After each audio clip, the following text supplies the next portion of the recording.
यादव परिवार की दिलचस्प जंग।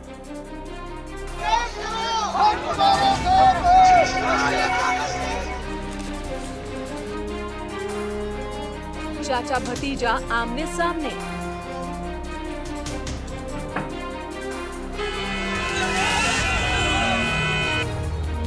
कौन पड़ेगा किस पर भारी?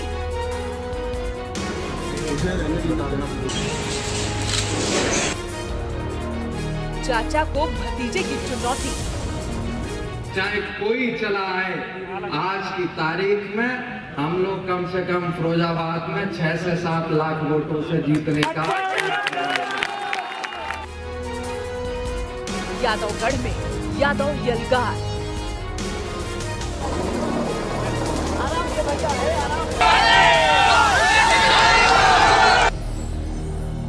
फिरोजाबाद में परिवार। नमस्कार, आप देख रहे हैं हमारी खास पेशकश। आपके साथ मैं दीपिका सिंह। भारतीय राजनीति, खासकर उत्तर प्रदेश की राजनीति में यादव परिवार अपनी अलग पहचान रखता है। इटावा, मैनपुरी, आजमगढ़, बदायूं समेत तमाम सीटों पर प्रभाव रखने वाले इस परिवार को उत्तर प्रदेश का सबसे ताकतवर परिवार भी कहा जाता है। मुलायम सिंह यादव से शुरू हुआ इस परिवार का सियासी सफर आज कई नेताओं के साथ आगे बढ़ रहा है। आज इस परिवार के कई सदस्य सियासत के बड़े ओहदों पर विराजमान हैं। लोकसभा चुनाव में परिवार के कई सदस्य मैदान में उतर रहे हैं। यहां तक कि फिरोजाबाद लोकसभा सीट पर तो मुलायम सिंह के बेहद करीबी आमने सामने हैं।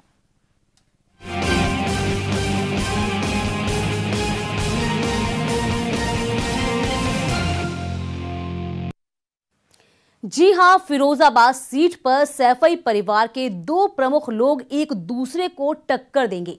चुनावी खेल में दोनों खिलाड़ी शहमात के जरिए आमने सामने आने वाले हैं और एक दूसरे को हराने की कोशिश भी करेंगे। अब इस बाजी में कौन जीतेगा, कौन हारेगा, इस पर कुछ कहा नहीं जा सकता, मगर फिरोजाबाद में 19 की चुनावी जंग रोचक होने जा रही है। बार फिर परिवार आमने सामने है। फर्क बस इतना है, उस महाभारत में योद्धाओं को राह दिखाने वाले यादव वंश के नायक भगवान श्री कृष्ण थे, मगर कलयुग की चुनावी महाभारत में यादव वंश का सियासी कुनबा ही खुद आमने सामने है। और कुरुक्षेत्र की जगह इस बार युद्ध भूमि है फिरोजाबाद की लोकसभा सीट। देखिए, इटावा की बात किया, लेकिन मुख्य मुकाबला जो है फिरोजाबाद लोकसभा सीट पर, जिसमें कि शिवपाल सिंह यादव स्वयं कैंडिडेट हैं और समाजवादी पार्टी से अखिलेश यादव के चचेरे भाई अक्षय यादव। चुनावी समर में यादव परिवार के बीच चुनावी युद्ध होने जा रहा है, जिसमें मुलायम वंश के दो दिग्गज आपस में भिड़ रहे हैं। फिरोजाबाद सीट पर युद्ध सबसे रोचक है। यहाँ पर परिवार में ही वॉर है। समाजवादियों के इस गढ़ में समाजवादी ही आमने सामने हैं। चाचा के सामने भतीजा खड़ा है, क्योंकि फिरोजाबाद लोकसभा सीट पर समाजवादी पार्टी ने रामगोपाल यादव के बेटे अक्षय यादव को उतारा। वहीं समाजवादी पार्टी के बागी नेता और रामगोपाल यादव के भाई शिवपाल यादव भी ताल ठोक रहे हैं। 2014 में अक्षय यादव ने यहां बड़े अंतर से जीत हासिल की थी, लेकिन महाभारत 2019 में भतीजे के सामने चचा का चैलेंज है।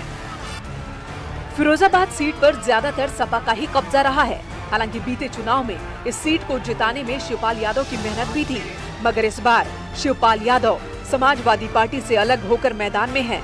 ऐसे में यहाँ का युद्ध देखने लायक है। परिवार की लड़ाई जो है वो परिवार में हो रही है और वो परिवार के अंदर वर्चस्व की लड़ाई है, वो आपसी मनमुटाव की लड़ाई है, वो एक पार्टी के अंदर जो प्रॉपर्टी है उसकी लड़ाई है और उसका नुकसान अवश्य जनता की नज़र में होगा। जनता देखेगी नज़दीक से उस परिवार के अंदर कि ये समाज की सेवा के लिए, उस समाज जिस समाज से वो आते हैं उस समाज के लिए नहीं, ये केवल अपने अपने फायदे की लड़ाई लड़ रहे हैं।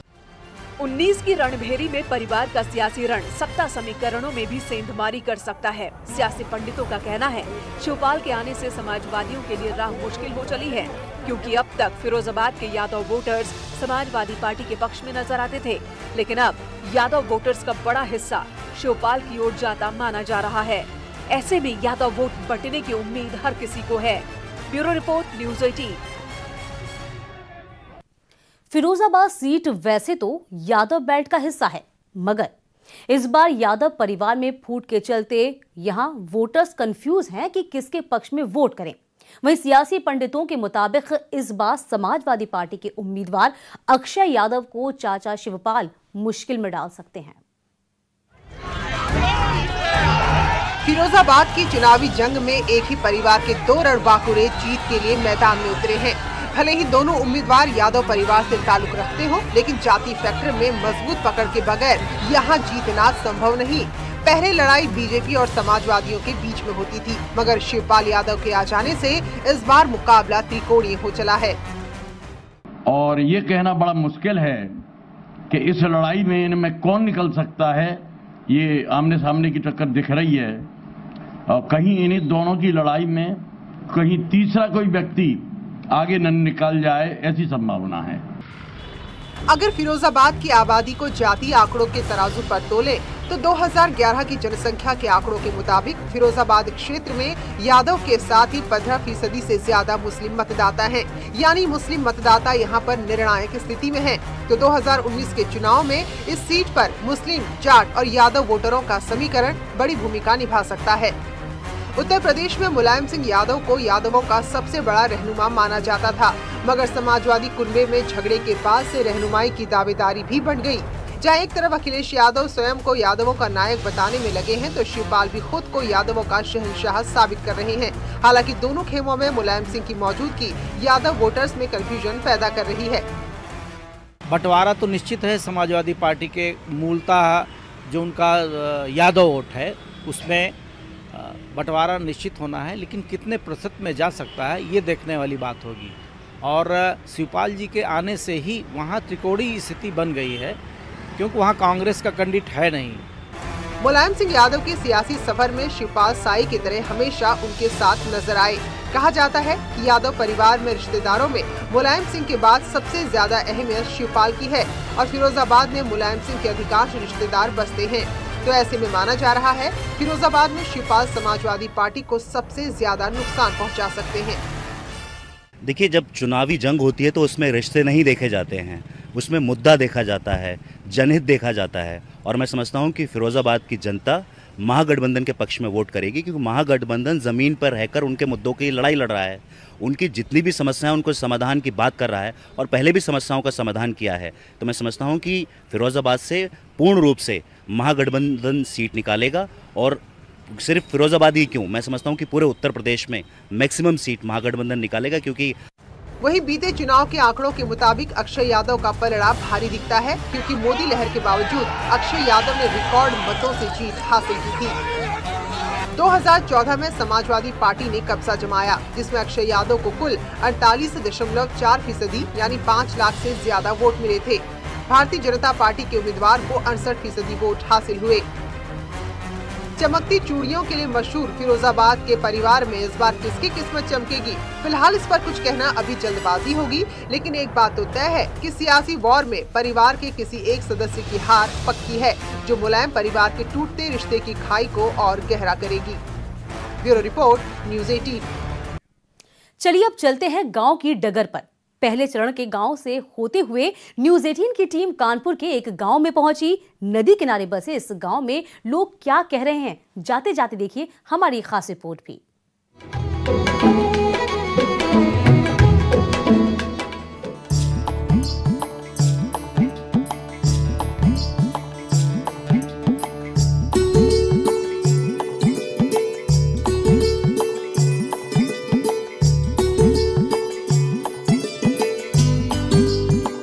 नमस्कार, स्वागत है आपका हमारे इस कार्यक्रम गांव डगर में।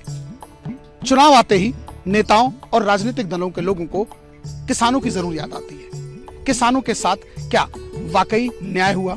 क्या वाकई किसानों की मांगे पूरी हुई? क्या वाकई किसानों के दिन बदले?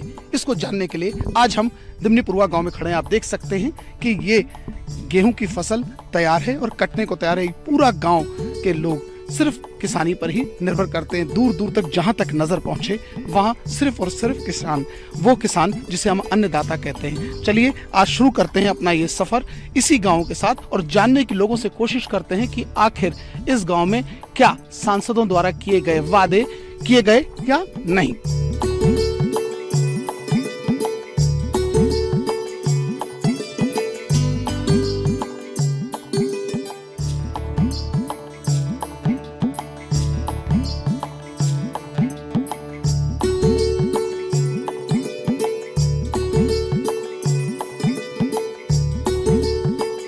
इस वक्त हमारी टीम पहुंची है गांव के अंदर। आप देख सकते हैं ये बिल्कुल टिपिकल गांव है जहां खप्पर बिछे हुए हैं, लोग फूस से सारे आज भी इतना मॉडर्नाइजेशन की बात हो रही है वहीं भी फूस के नीचे पूरा गृहस्थी बिछाए। देखिए बच्चे किस तरह इस भरी दोपहरी में नंगे पाँव निकल रहे हैं। और अगर बात की जाए लोग कहते हैं कि कई जगह गैस है, क्या है नहीं है, इन बात को जानने के लिए यहाँ एक महिला जो गोबर पात्री उनसे बात करने की कोशिश करते हैं। बहन जी क्या नाम है आपका? देवनीपुरवा। देवनीपुरवा। क्या नाम है सांसद जो यहीं आ रहे हैं? यहाँ के सांसद का नाम जानती हो? नहीं जानती? तो पिछली बार वोट के का दी? रवि भैया को। नहीं, सांसद में के का चुनाव जितवाई थी? अभी हमें ये नहीं पता है। चलिए एक और महिला इस गांव की हमारे साथ हैं। राम राम।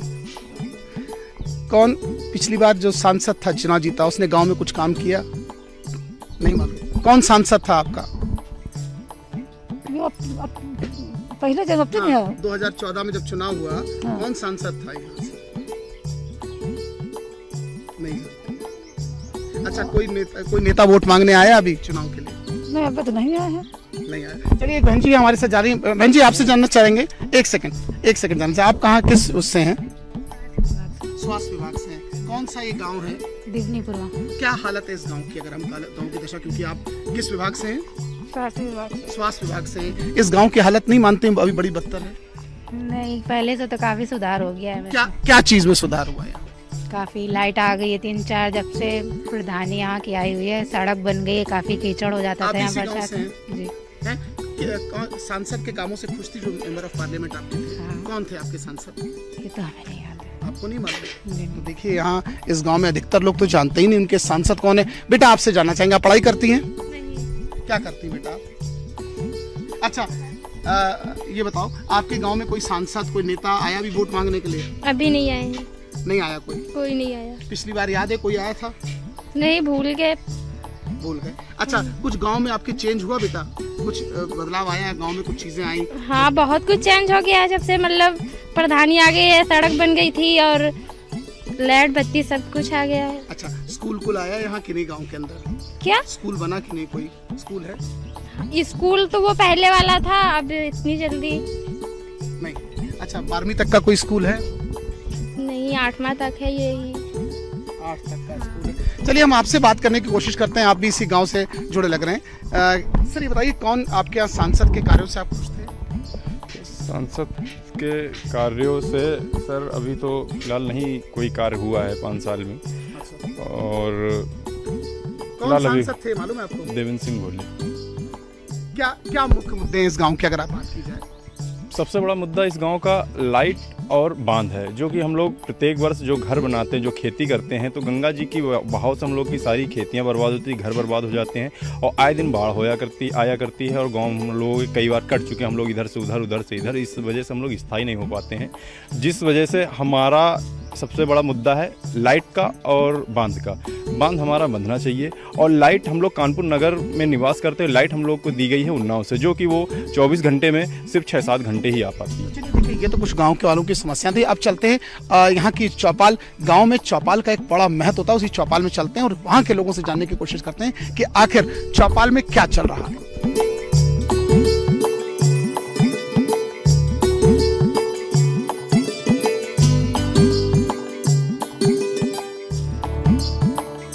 इस वक्त हम इस गांव के पंचायत भवन की तरफ बढ़ रहे हैं। ये गांव का पंचायत भवन है जहां सारे लोग गांव के एकत्रित होते हैं कि गांव में क्या विकास कार्य होने चाहिए, विकास की कैसा स्वरूप होना चाहिए। इसी को जानने के लिए इस पंचायत भवन में तमाम महिलाएं और जो आधी आबादी है वोटर है महिलाएं वो हमारे साथ मौजूद हैं। इनसे बात करते हैं। हम बहन जी आपसे बात करना चाहेंगे, क्या हुआ आपके गाँव में, ऐसा कुछ विकास हुआ कि नहीं? विकास हुआ कि नहीं? चलिए आप बताइए इस गांव में कुछ विकास हुआ क्या? विकास क्या हो रहा है? न यहाँ बत्ती आ रही है, न यहाँ पानी बूढ़ा आता तो हम लोग भाग जाते हैं। यहाँ कोई व्यवस्था नहीं है। हमको बांध बना यहाँ बांध चाहिए और घर में हमको लोग सुरक्षित चाहिए। क्या सुरक्षा नहीं है यहाँ पूरी? कुछ भी सुरक्षा कुछ नहीं है यहाँ, कुछ नहीं है। क्या कौन सांसद थे आपके पिछली बार? कौन सांसद थे? सांसद को तो हमको नहीं मालूम है, प्रधान को हमको मालूम है, भोले। अच्छा क्या सांसद कभी इस गाँव में आया भोले सिंह? अभी नहीं आया, अब किया है, वोट मांगने आया। अच्छा अब की वोट मांगने आए। तो क्या मुद्दे हैं यहाँ गांव की समस्या सबसे बड़ी अगर आपसे पूछिए क्या? हमको समस्या सही कि हम लोग यहाँ सुरक्षित रहे।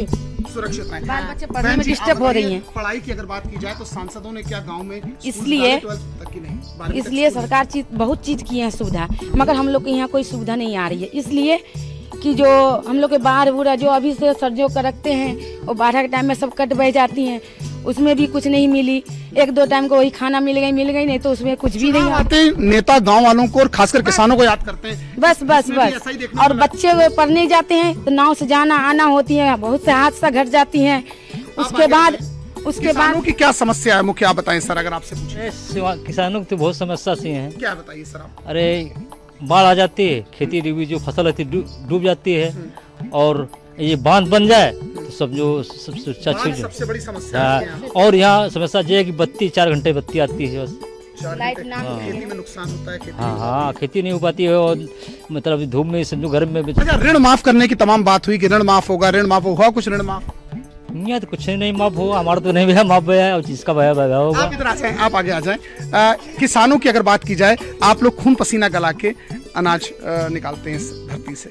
क्या लगता है कि नेता ने क्या आपके वादे पूरे किए जो उन्होंने आप लोगों से किए थे पिछली बार? कुछ नहीं किए। जो हमारे यहाँ जैसा था वैसा ही पड़ा है। हमारे गांव के लोग ना तो ठीक से बच्चों को पढ़ा पाते हैं, ना लिखा पाते हैं, ना घर में रह पाते हैं। बाढ़ आती है तो घर छोड़ के भागना पड़ता है। बच्चों को न पढ़ने की व्यवस्था है, लाइट है, शाम के टाइम पढ़ने का टाइम होता है, लाइट भी नहीं आती है। क्या आपके यहाँ सांसद के जो काम थे उससे आप संतुष्ट थे? और गांव में क्या एक ऐसा काम बताइए जो अधूरा है? आप छाया में थोड़ा आ जाइए। अरे काम सभी अधूरे हैं। सभी अधूरे? क्या अधूरा काम बताइए? अरे ये न रोड है, न लाइट आ रही है। चलिए हम युवाओं से एक बात करते हैं। युवाओं से अगर बात न करें तो युवा निश्चित तौर पर एक बहुत अहम भूमिका देगा। क्या यहाँ इस गांव में कोई इंटर कॉलेज या डिग्री कॉलेज कुछ है? सर कुछ नहीं है यहाँ पे भैया, यहाँ पे कुछ भी नहीं है। इंटर कॉलेज ना खेलने का मैदान है बच्चों के लिए। हाँ, आप जाइए थोड़ा, हम बताइए। बच्चों के लिए ना खेलने के लिए मैदान, ना कोई इंटर कॉलेज है, ना डिग्री कॉलेज है। शिक्षा के लिए बहुत ही प्रॉब्लम है यहाँ पे। और यहाँ पे किसानों की बात ली जाए तो सबसे बड़ी दिक्कत ये है कि जानवर यहाँ पे इतना, अगर किसान अपनी फसल तैयार करते हैं और जानवर सब नुकसान कर डालते हैं, पूरी फसल की फसल, इतने जानवर घूम रहे हैं। युवाओं की कोई आज तक सांसदों ने मांग पूरी की? युवाओं की क्या समस्या है? नहीं। अगर युवाओं की बात क्या कॉलेज है यहाँ कोई? कॉलेज नहीं, कॉलेज नहीं, ना डिग्री कॉलेज है, ना खेल का मैदान। युवाओं के लिए कुछ भी नहीं है यहाँ पे। देखा, इस वक्त हम पंचायत भवन में थे जहां लोगों की तमाम समस्याएं, पूरा पंचायत भवन में पूरा गांव के लोग हैं। कमोवेश सबका कहना है कि जो यहाँ के सांसद हैं उनकी कईयों ने शक्ल नहीं देखी। कई कुछ लोग खड़े, आप इस तरफ आगे आ जाए, बस 1 मिनट आप आ जाएं। आप इधर आए। आप ये बताइए क्या नाम है आपके सांसद का जो यहाँ सांसद थे पहले? देवेंद्र सिंह भोले। कभी आए गाँव?